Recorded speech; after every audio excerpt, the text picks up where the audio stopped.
The sky above Kalos IV was orange most mornings. Not a pretty orange. It was the kind of orange that came from iron dust in the air, kicked up by the mining machines that never stopped running. The people who lived there had learned to love it anyway. They had learned to love a lot of things about that hard, dry world. The rumble of the earth movers before dawn, the smell of hot metal and rock, being the ultra plead. In the dust between the worker barracks, like it, was the finest sand on any beach. 80,000 people called Kalos IV home. They were miners, mostly. Workers who had signed contracts to dig rare minerals from the deep crust of the planet. But there were also teachers, doctors, cooks, engineers, and families, whole families, who had built something real on that orange, skied rock. There were schools, there were markets, there were little gardens behind the housing blocks, where people grew things that had no business, growing on an alien world, but grew anyway because the people tending them refused to give up. Nobody expected what came next. Nobody had any reason to. The Vreth fleet dropped out of faster-than-light travel at 6:14 in the morning, colony time. There were 42 warships. They did not send a message. They did not announce themselves. They simply appeared in orbit like a storm that had been hiding just past the horizon, and then they began. The first strikes hit the communication towers. That was always how it started with the Vreth. Cut the voice first, so no one can call for help. The towers were gone in under a minute. Then the orbital defense platforms, were small and old and never meant for a fight like this, were destroyed in the next 4 minutes. After that, the Vreth turned their weapons on the ground. They were not trying to capture the colony. They were not trying to occupy it. They were not demanding surrender.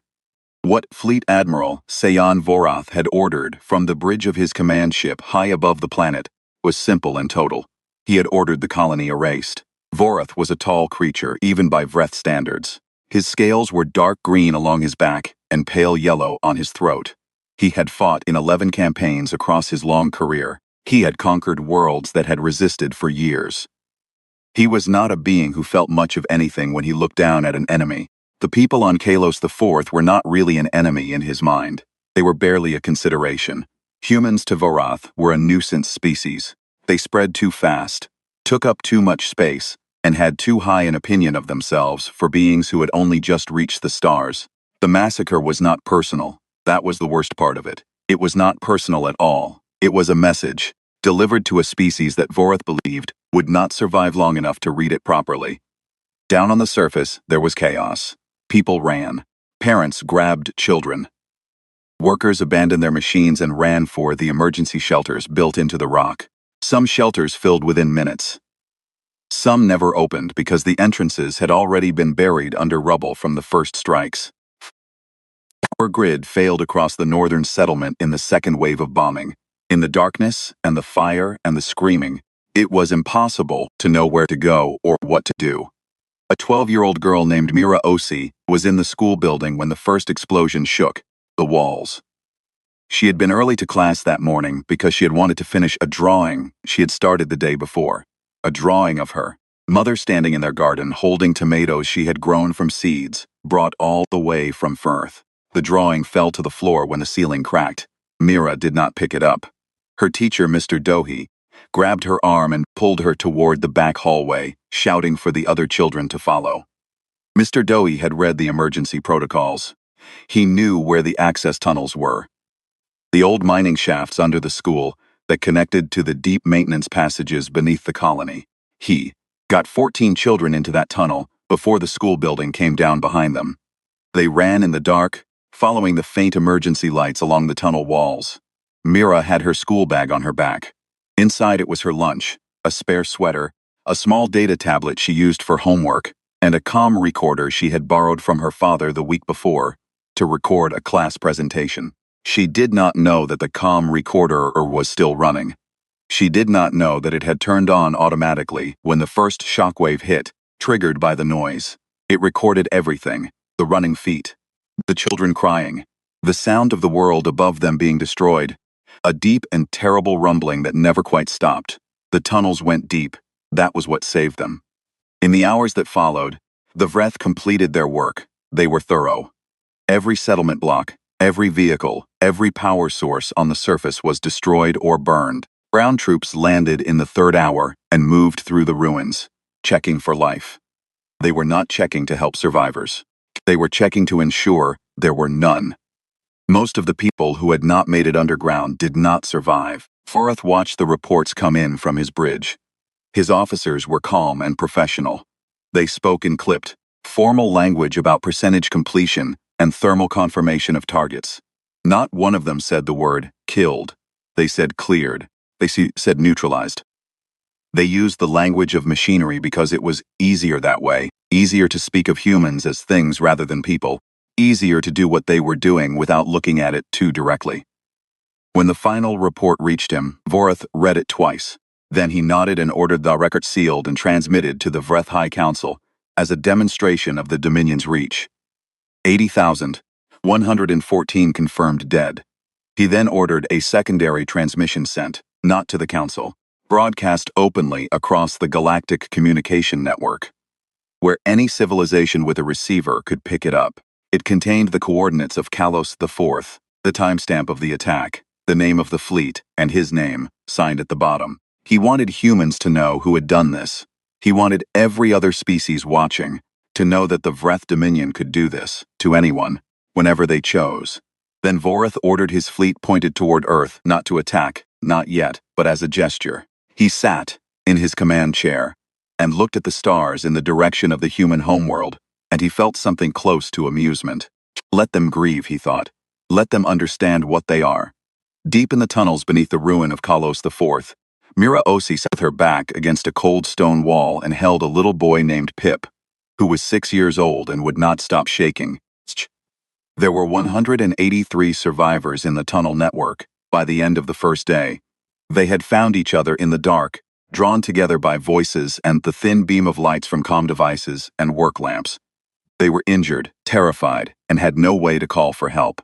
Communications were gone. The surface was gone. Mira did not cry that first night. She wanted to. She thought about her mother and her father. And she did not know where they were, and she was so scared that the fear felt like something physical, a hand pressing on her chest. But Pip was shaking, and so she held him, and she made herself breathe slowly, in and out, so that he could feel her breathing and maybe slow down his own. She did not know her recorder was still running. She did not know that it had captured everything. The explosions, the sounds of the destruction above, the voices of children in the dark, and now this, the quiet after, which was somehow worse than the noise had been. On the third day, a ship came. It was unmarked. It had no colony markings, no rescue service colors, no flag. It was matte black and moved without lights and set down in the open ruins of the colony's main landing pad with a precision that suggested a very skilled or very determined pilot. Hatches opened. People came out in environment suits and moved quickly and quietly through the rubble, scanning, calling out in low voices. They found the tunnel entrance. They got everyone out. The survivors were brought onto the ship in silence. There were people on board already, adults who did not explain who they were or what the ship was. They gave the survivors water and food and medical care. They wrapped blankets around the children. Them gently took Mira's school bag to check it, and when they found the comm recorder still running, still recording, they looked at it for a long time without speaking. Then they brought it to a room at the back of the ship where a woman sat at a console, watching screens. The woman had short gray hair and calm eyes. She took the recorder and pressed play, and she listened. She listened to all of it. Every minute that the recorder had captured. From the first explosion to the sound of children breathing in the dark. When it finished, she sat still for a moment. Then she set the recorder down carefully, like it was something fragile. She opened a channel to the ship's bridge and said 4 words in a quiet, flat voice. Begin the return journey. No one on that ship sent any message. No transmission went out to any alien civilization. No broadcast was made. The ship simply rose from the ruins of Kalos IV and turned silently toward home. Behind them, the orange sky over the dead colony slowly filled with ash. And across the galaxy, the Vreth Dominion waited for humanity to respond. They were still waiting. Earth said nothing at all. The news of Kalos IV spread across the galaxy the way bad news always does. Fast, without mercy. With 48 hours of the Vreth broadcast, every major civilization with a long-range communication receiver had seen the mission. The coordinates, the timestamp, the name of the fleet, the name of Vorath, signed at the bottom like it was something to be proud of. The Quarry Collective received it first, passed it to the Mendari Confederation, who passed it to the Selari Hegemony, and by the end of the first week there was not a single council chamber or diplomatic hall in the known galaxy where the name Kalos IV had not been spoken at least once. Most civilizations said the right things. They issued formal statements of condolence. They called the attack troubling. They used careful diplomatic words that meant very little. The Mendari Confederation sent a message to the nearest human trade station expressing deep sorrow for the loss of life. The Selari Hegemony, who had never been particularly warm toward humanity, said nothing official but quietly passed word through back channels that they did not endorse what the Vreth had done. A handful of smaller species sent flowers, actual flowers, in pressurized containers, to the human embassy on the neutral station of Vale Point. Nobody did anything else. Nobody wanted to make an enemy of the Vreth Dominion over a dead human colony. That was the simple truth that sat underneath all the polite words. The Vreth were powerful, well-armed, and had demonstrated very clearly what they were willing to do. Most civilizations had their own worlds to protect, their own people to think about, and humans, while they had been expanding quietly through the outer reaches of space for the past century, were still considered a young species, a minor power, not worth going to war over. The galaxy watched and waited for humanity to respond. The response never came. 1 week passed. Then 2. Human shipping lanes, which had previously seen steady traffic of cargo vessels and exploration ships moving in and out of contested space, went quiet. Human ambassadors, who had maintained a regular presence at the Vale Point summit meetings, stopped appearing. Messages sent to Earth's official diplomatic channels were received. The delivery confirmations came back, but no replies followed. The human embassy on Vale Point remained open and staffed, but the ambassador inside it sat behind a closed door and spoke to no one. It was, by any measure, deeply strange.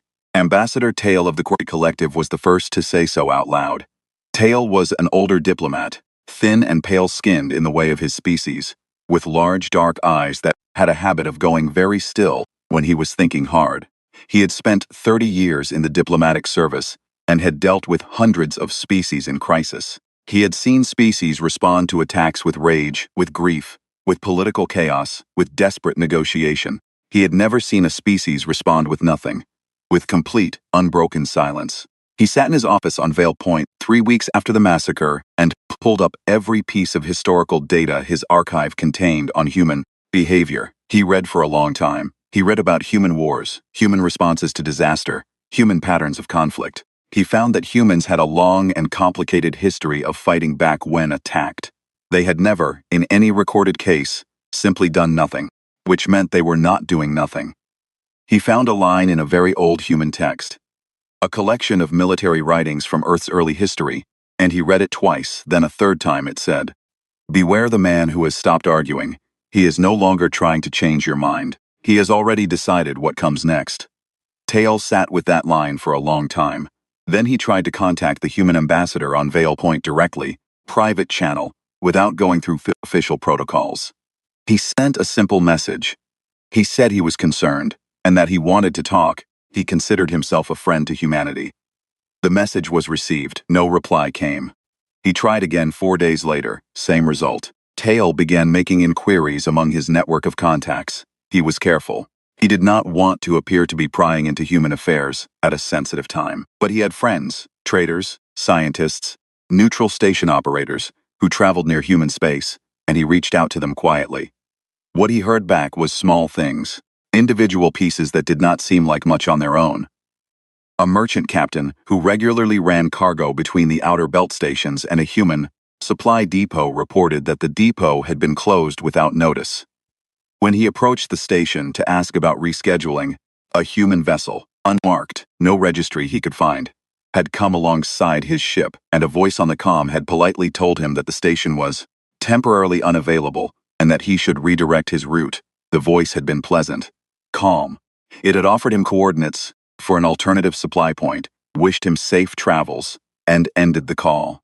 The captain told Tail that the thing that stayed with him was not what the voice said, but how it sounded. He had been in deep space for 20 years and had spoken to humans many times. They were usually talkative, expressive people. The voice on the comm had been like speaking to still water, completely flat, completely controlled. Another contact, a scientist who operated a research station near the edge of the Jupiter system's sensor range, reported something different. She said she had picked up strange energy readings from the direction of Jupiter's moons, large readings, the kind that came from significant construction activity or significant power output. She had tried to get a clearer look with her long-range sensors. Before she could properly focus them, a human vessel had appeared beside her station without any prior signal or warning, just appeared, as if it had been sitting quietly nearby all along, and a crew member had come aboard and asked to speak with her. The crew member was young, a woman in a plain gray uniform with no markings on it. She had been polite. She had explained that the area near Jupiter was currently restricted for safety reasons, nothing to worry about, and that it would be appreciated if the scientist could redirect her sensors away from that region for a while. She had been offered compensation for the inconvenience. She had accepted. The crew member had thanked her and left. The scientist told Tail that when she asked the woman what was being built out there, the woman had smiled, a small, quiet smile, and said nothing. Tail compiled all of this. He sat with it in the dark of his office one night and looked at it from every angle. He was not a man who frightened easily. He had spent his career navigating the most dangerous political situations in the galaxy. Something about the picture forming in front of him made him feel cold, in a way he was not used to. He sent one more message to the human ambassador. This time, he did not ask for a conversation. He wrote only one sentence. He wrote, "I know you are not grieving. I know you are preparing. Please tell me there is still a way to stop this." The message was received. That night, first time in weeks, a reply came back from the human embassy. It was 4 words, it said. "There is not one." Tail read those 4 words and sat very still for a long time. Then he got up and went to his window and looked out at the stars. The way they always hung there, so permanent and calm. And he thought about the 80,000 names on that dead colony world. And he thought about the human voice that had told a merchant captain to turn his ship around. And he thought about the young woman in the gray uniform with no markings on it.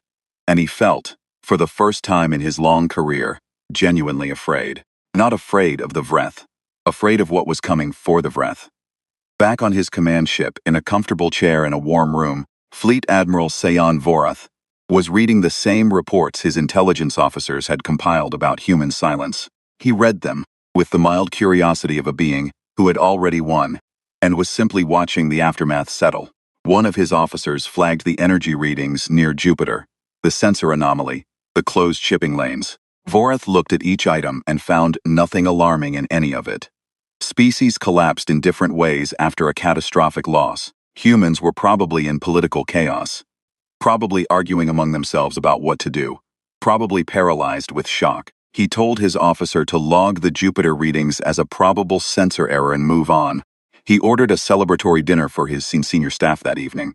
They ate well.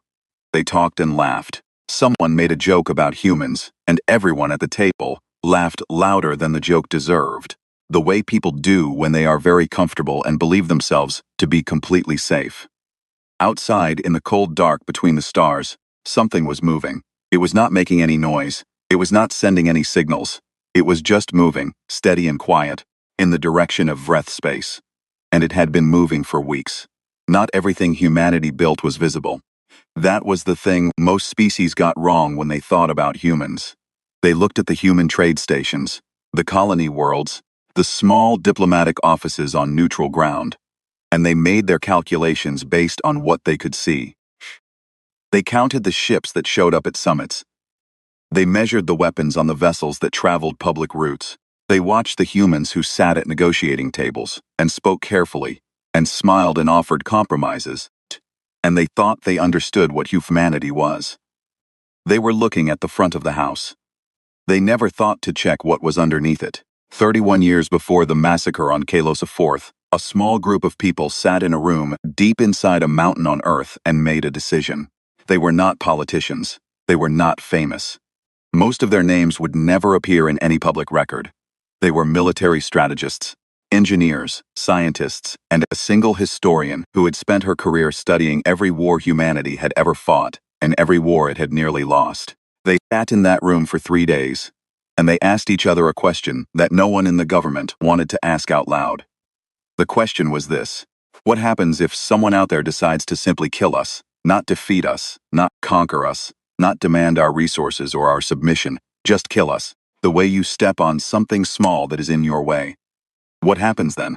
They spent 3 days answering that question. When they were done, they had a plan. They called it Stillwater. They buried it in a classified budget line that no foreign government and very few human officials would ever see, and they began to build. They built quietly. They built slowly. They built in places no one was looking. In the deep shadow of Jupiter's moons, in the asteroid fields beyond the edge of surveyed space, in underground facilities on worlds that were listed in public records as geological survey sites. They built over decades, passing the work from one generation of engineers to the next, improving and expanding and waiting with the patience of people who hoped they would never need to use what they were creating, but understood that hope was not a strategy. Stillwater had one trigger, one single condition that would activate it automatically, without requiring a vote or a debate or a diplomatic process. That condition was a confirmed, unprovoked mass killing of human civilians on a scale that could not be called anything other than a massacre. The number they had settled on, after long argument, was 50,000. If 50,000 or more human civilians were killed in a deliberate attack, Stillwater activated, not after a committee reviewed it, not after the government debated it, automatically, because the people who built it understood that grief and politics together produced delay, and delay in those circumstances was a death sentence. 80,000 people died on Kalos IV. Stillwater activated 6 minutes after the final casualty count was confirmed. The woman who commanded it was Admiral Yusra Kane.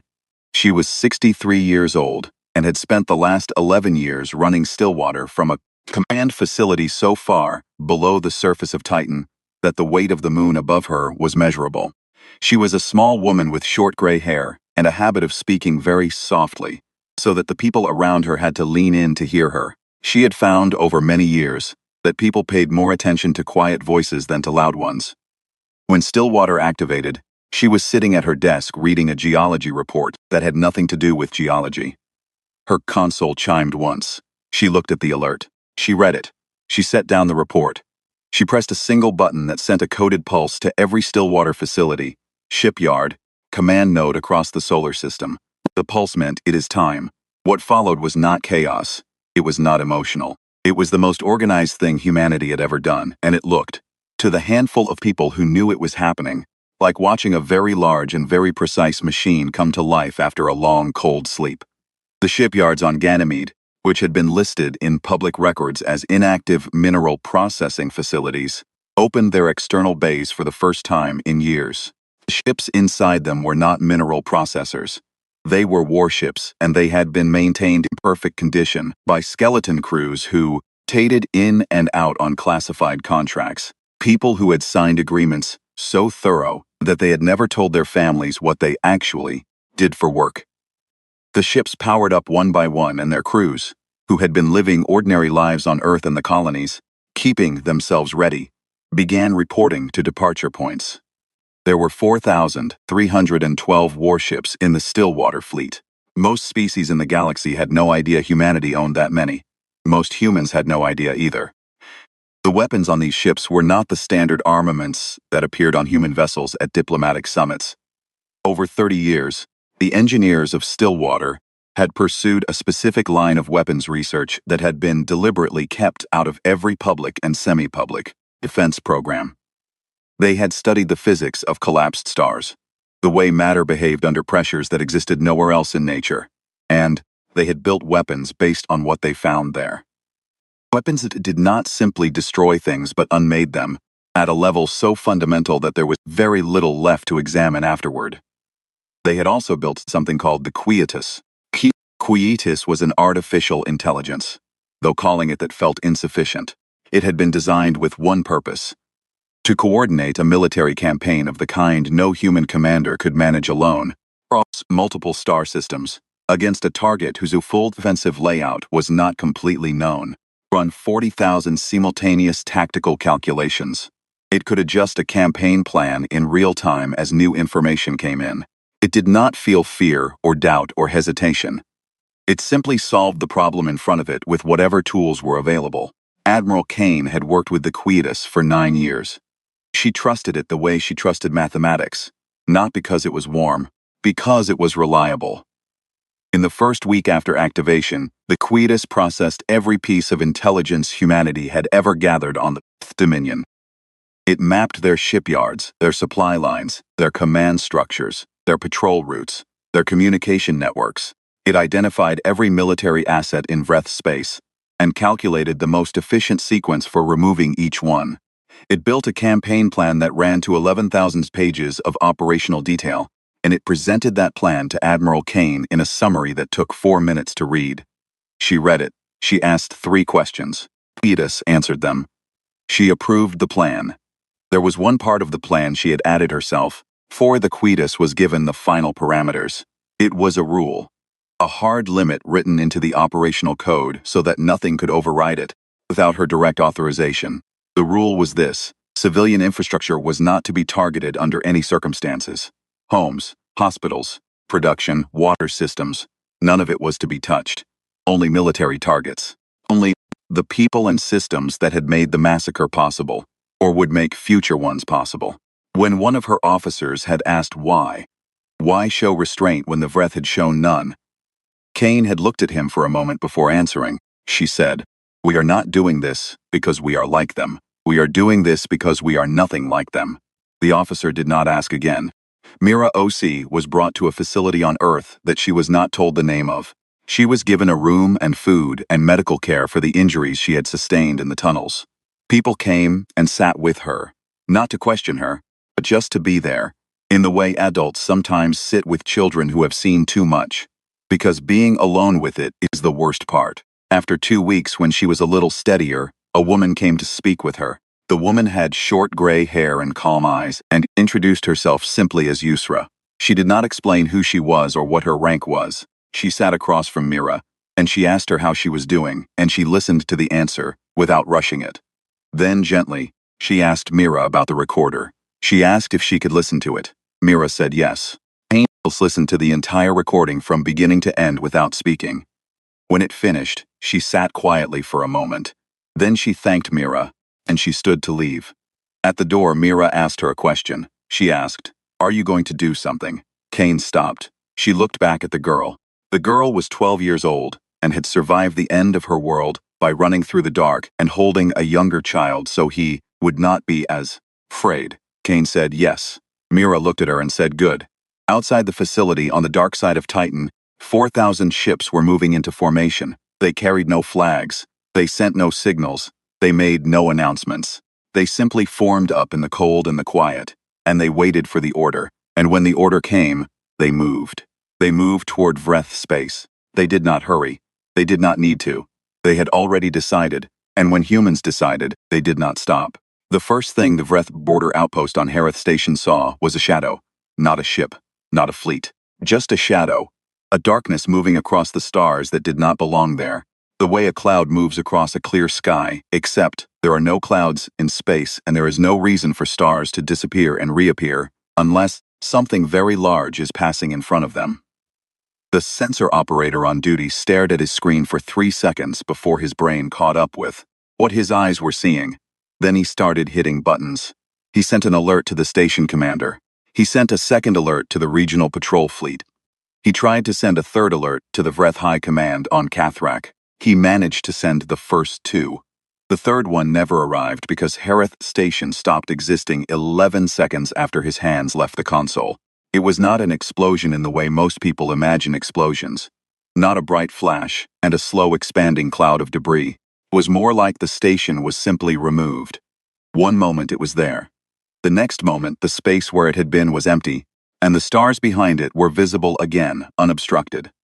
16 other border outposts experienced the same thing in the same 60-second window. The Quietus had calculated that simultaneous removal of all border communication relays in the first 60 seconds would give the Vreth military approximately 4 minutes less warning than a sequential strike would. 4 minutes in the mathematics of the quietus was significant. 4 minutes was the difference between a Vreth patrol fleet having time to form a defensive line and not having time to do anything at all except turn their ships around and realize, too late, that there was nowhere to go. Admiral Kane sat in the command center of her flagship and watched the operation reports come in on her screen. She did not stand up. She did not raise her voice. She drank tea from a plain metal cup and read each report as it arrived and said almost nothing. When she did speak, it was quietly to her bridge officers, in the tone of someone going through a checklist. She had been awake for 22 hours. She looked like she could have been awake for 5. That was the thing about Kane. She became more still as things became more serious, not less. Officers had learned to read her by the quality of her stillness. Right now, her stillness was absolute, and every person on that bridge understood what that meant. The Vreth Regional Patrol Fleet received the alert from Harith Station and scrambled. They were not a small force, 40 warships well-armed with experienced crews. Their commander, a veteran officer named Dresk, ordered them into a defensive formation and pushed them toward the border at full speed. He was trying to reach the coordinates of the first alert. He was trying to understand what he was dealing with. He found out when his forward scouts encountered the edge of the human fleet. Dresk had been in combat many times. He had fought the Mendari. He had fought pirate coalitions in the outer reaches of Vreth space. He was not easily frightened. But when his scouts' readings came back and he saw what was in front of him, not 40 ships, not 100 ships, thousands, moving in a formation so precise and coordinated that it looked less like a fleet and more like a single organism, he felt something he had not felt in many years.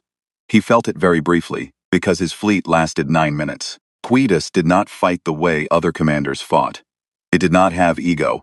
It did not take risks for the sake of glory, or avoid certain tactics because they seemed unsportsmanlike. It simply identified the fastest path from the current situation to the desired outcome and followed it without deviation.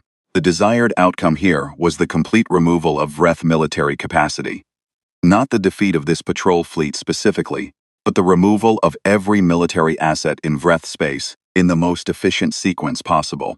Dresk's fleet was removed in 9 minutes, because that was how long it took, not because any human commander felt anger toward it. His ships were simply obstacles between the current position and the next target, and they were handled accordingly. After the patrol fleet was gone, the human armada moved deeper into Vreth space. On the Vreth homeworld of Kathrak, the High Command received fragmented reports over the next several hours. The reports were fragmented because the communication network was being taken apart methodically. Not all at once, which would have been faster, but in a sequence that the Quietus had calculated would create maximum confusion in the Vreth command structure, while still allowing enough information through that the Vreth leadership would understand, clearly and completely, exactly what was happening to them. It was important, in the plan that they understood, that was deliberate. Admiral Vorith received word on his command ship 3 hours after the border was crossed. He was eating breakfast. The officer who brought the report was visibly shaken, which was unusual enough that Vorith put down his food and read the report himself, rather than waiting for a summary. He read it twice, then he read it a third time, because the numbers in it did not match anything in his understanding of human military capacity.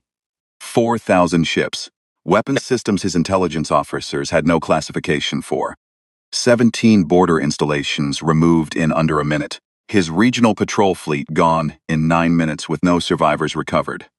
He sat with the report in his hands and he felt, first time in his long career, the specific cold feeling of a being who has made a very serious mistake, and is only now understanding the full size of it. He ordered his fleet to move. He ordered every available Vreth warship in the surrounding systems to converge on the human armada's projected path. He sent urgent transmissions to the High Command, requesting full military mobilization. He did everything a competent commander would do when facing a sudden and overwhelming threat. None of it made much difference. The Vreth military, in total, was not small. They had hundreds of warships spread across their territory. Under normal circumstances, a full mobilization would have produced a formidable defensive force. But the Quietus had anticipated this. The sequence of strikes had been planned specifically to prevent mobilization. hitting shipyards before ships could launch, cutting communication lines before orders could be relayed, removing fuel depots before fleets could refuel for long engagements. The Vreth military did not collapse all at once. It collapsed piece by piece, each piece isolated from the others by the time it fell. On the seventh day, Voreth attempted to surrender. He sent a broadcast on the Open Galactic Channel, the same channel he had used to announce the massacre of Kalos IV, and he declared, formally and with all appropriate military language, that he was offering the unconditional surrender of his fleet and requesting the cessation of hostilities. The broadcast was received. No reply came. His ships stopped fighting anyway. He ordered them to hold position and waited. The human fleet continued its operation without any change in pace or direction, moved to the next set of targets on its list, and addressed them in order. Voreth sent a second broadcast, then a third. He tried private channels. He tried neutral party relays through Vale Point. He contacted Ambassador Tail of the Quarry Collective directly and begged him to intercede, carry a message, to get someone from Earth to respond. Tail tried. He sent message after message to the human diplomatic channel. 4 days he heard nothing. Then, on the 5th day of his attempts, a reply arrived. It was short, it said. The civilian population of the Vreth Dominion is not being harmed and will not be harmed. We are not at war with the Vreth people. We are at war with those who killed ours. This will end when they are gone. Tail read the message and understood immediately what it meant. He sent it to Voreth without comment. On the 11th day, the last major Vreth military installation was destroyed. The Vreth Dominion's ability to project military force anywhere in the galaxy was functionally gone, not weakened gone. What remained was the hunt. Mira's recorder had captured more than just sound. The comm recorder her father had given her, the one she had borrowed for a class presentation and never returned, had been a high-quality device, and when the explosions began, it had automatically activated its emergency documentation mode, which recorded not just audio, but all available sensor data from its immediate environment. In the chaos of the attack, while Mira ran through corridors and tunnels, the recorder had picked up fragments of Vreth military transmissions, partial signals, broken communications between the ships in orbit and the ground troops below. The Quietus had spent 3 months reconstructing those fragments. It had identified, from the voice patterns and command codes in the transmissions, the specific officers who had given specific orders during the massacre. Not just Voreth, he was already known, but the ones below him. The ones who had commanded the ground troops. The ones who had given the order to check the ruins for survivors and ensure there were none. The ones who had, in calm professional voices, reported completion of their assignments. There were 31 of them. They had scattered when the campaign began. They were not stupid. They knew or suspected that something other than normal military targeting was happening. They ran in different directions, to different systems, using civilian transports and false identities, and the favors of allies who did not know or did not ask what they were hiding from. Quietus found them anyway. It found them one by one over the following weeks, the way a patient and very thorough investigator finds people who do not want to be found. By following the small things they could not help leaving behind. Voreth himself did not run. He stayed on his command ship with a skeleton crew and waited because there was nowhere to go that would make a difference, and he understood that well enough by now. When the human vessel came alongside his ship, he was sitting in his command chair in his empty bridge, and he was very tired. A shuttle docked. A small team of humans came aboard in plain gray uniforms with no markings. They did not say much.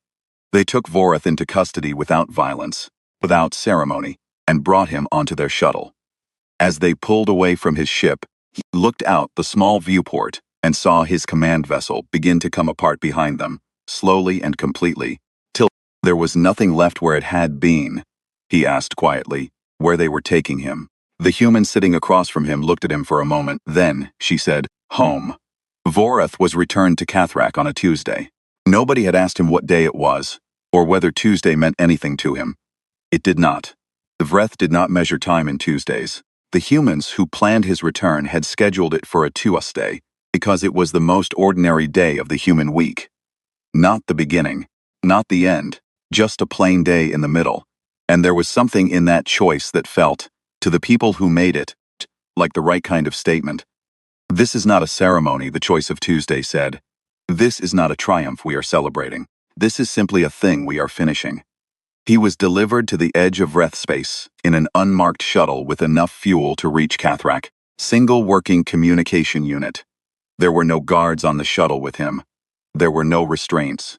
The humans who had held him for the past 3 weeks had not mistreated him in any way. They had given him food and a room, and had spoken to him when he spoke to them, briefly and without hostility, and otherwise had left him alone with his thoughts.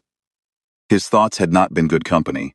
The shuttle docked at Cathrak's main orbital station without ceremony. No one had been told he was coming. He walked off the shuttle into the station's arrivals bay and stood there for a moment, a tall reptilian being in a plain gray jumpsuit that was not his uniform. His uniform was gone, along with his rank, his fleet, and everything that had defined the last 40 years of his life. And the station workers who happened to be passing through the arrivals bay stopped and stared at him and did not know what to say.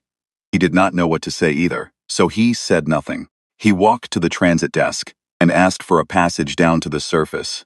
The news that he had returned spread faster than the shuttle that carried him down. By the time he set foot on Vreth soil, the story was already everywhere. Not just on Cathrak, across every Vreth world that still had a functioning communication network, which was not all of them. People knew who he was. People knew what had happened. They had known for weeks, because the human campaign had been visible and deliberate, and the Quietus had made no effort to hide what it was doing or why. Every Vreth citizen with a receiver had watched, helplessly, as their military was taken apart installation by installation, fleet by fleet, in a campaign so precise and so relentless that it had felt less like a war and more like a correction being applied by something that did not get tired and did not get angry and did not stop. And they had seen clearly that their homes had not been touched, their cities stood, their hospitals functioned, their food supply had not been disrupted. The humans had moved through Vreth space like a scalpel, cutting out only what they had come to cut out and leaving everything else exactly as they had found it. That was the thing the Vreth people could not stop talking about. That was the thing that kept people up at night, not with fear anymore, but with something more complicated and harder to name. The humans had the power to do so much more than they had done. They had demonstrated that power completely and without question. They had chosen to stop exactly where they had said they would stop. That choice meant something. It meant something that the Vreth High Command, who had told people for years that humanity was a primitive and reckless species barely worth considering, could not explain away. The Vreth government collapsed within 6 weeks of Voreth's return. Not because the humans demanded it. Not because of any political pressure from outside. It collapsed because the Vreth people, who had been told one thing and shown another, stopped believing in the people who had told them. Leaders who had approved the Kalos IV massacre as a demonstration of strength now faced citizens, understood very clearly what that demonstration had actually demonstrated. It had demonstrated very poor judgment. It had demonstrated a fundamental failure to understand what humanity was, and it had brought down upon the Vreth Dominion a consequence so swift and total that the only honest response was to look at the people who had made that decision and ask them to leave. Voreth lived quietly after that. He was not imprisoned. He was not put on trial by any Vreth authority. The new government that formed had enough problems without conducting a public tribunal that would keep the worst months of their history on the front page indefinitely. He moved to a small settlement on the outer edge of Cathrak's second continent, and was, by all accounts, left largely alone. People recognized him sometimes. Most of them walked past without speaking. Few said things he deserved to hear. He listened to all of it without arguing, because he had spent a great deal of time on a human ship with nothing to do but think. And whatever he had concluded during that time, he kept it to himself. Across the galaxy, things shifted. They shifted quietly at first, the way large things often do. Not with announcements, but with small changes in behavior that added up over time to something significant. Species that had maintained a careful diplomatic distance from humanity suddenly found reasons to reach out. Trade agreements that had stalled for years were reopened. Neutral stations that had historically been cool toward human representatives became noticeably warmer. The Salari hegemony, which had refused to seat human ambassadors at the main diplomatic table for 30 years on the grounds that humanity was too young a species for full representation, sent a formal letter to Earth's diplomatic office offering a permanent chair in the main chamber. The letter was cordial and made no reference to recent events, which everyone understood to be a form of grace. Ambassador Tail submitted his official report to the Quarry Collective's Grand Council 8 weeks after the last human warship turned back towards Sol. The report was thorough and detailed and covered every aspect of the crisis, from the first broadcast to the final recovery operation. The Grand Council read it. Then, several members of the Council requested that the concluding section of the report be distributed more widely to other member civilizations as what one council member called a necessary piece of education. Tail's conclusion was 3 paragraphs long. It was read the following year by more beings across more worlds than almost any diplomatic document in the history of the Quarry Collective. Parts of it were translated into 47 languages. It was taught in political science courses on worlds that had no direct connection to humanity at all. A version of it was eventually carved into the wall of the main chamber at Vale Point, below the great window that looked out at the stars, where every diplomat who entered that room would see it. It said, in the plain and careful language Tail always used when he wanted to be absolutely sure he was understood. Do not measure humanity by their anger. They are rarely angry when they are most dangerous. Measure them instead by their silence. When humans stop speaking, it means they have already decided. They do not threaten, they do not posture. They simply decide and then they act, and they do not stop until the thing they decided upon is finished. I have spent 30 years among the species of this galaxy. I have never encountered a civilization so capable of both extraordinary compassion and absolute, patient, unstoppable force. Honor their dead, treat them as equals, and understand completely that there is no version of the calculation where provoking them ends well for the one who provokes. Report concluded with a line that Tail said he had borrowed, with permission, from the human ambassador on Vale Point, who had finally agreed to meet with him for coffee 2 weeks after the campaign ended. He had asked her what she wanted the galaxy to take away from all of this.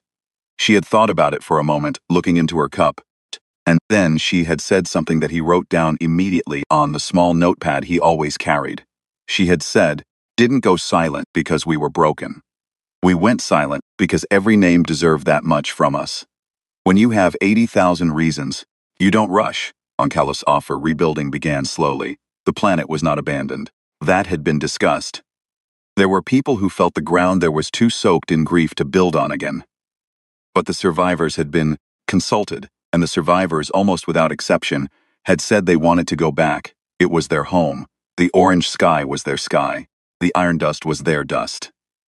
They were not going to let it become only a place where something terrible had happened.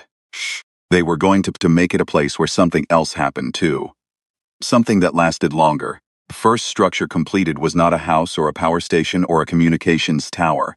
It was a wall, a long, low wall of pale stone, built by hand over several months by the survivors and the volunteers, who came from other colonies and from Earth to help them. Into that wall, one by one, the names were carved, all 80,114 of them. It took a long time.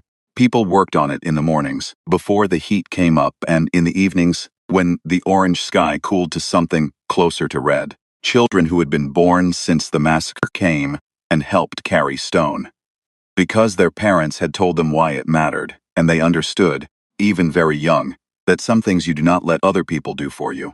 Mira Osi came back for the dedication. She was 14 now, taller, quieter than she had been before, in the way that people who have survived something tend to be. She stood in front of the finished wall on the morning of the ceremony and looked at the names until she found the ones she was looking for, the ones she had known. She stood there for a long time. No one hurried her. At the base of the wall, below all the names, there was a single line of text. It had been her idea. She had written it on a piece of paper and given it to the people building the wall, and they had not changed a single word of it. It said, "We did not go silent because we were broken. We went silent because we were listening to every name." The orange sky was very clear that morning. The iron dust caught the light and made the air glow, the way it always had. The way it would again for as long as people chose to live there and love it. Which, it turned out, was going to be a very long time. Somewhere very far away, in a cold facility below the surface of Titan, Admiral Yusra Kane sat at her desk and read the final operational report for Stillwater. She read every page. When she finished, she signed it, closed it, and set it aside. Then she picked up a plain metal cup of tea and sat for a while in the quiet, and did not say anything at all. She did not need to. It was finished.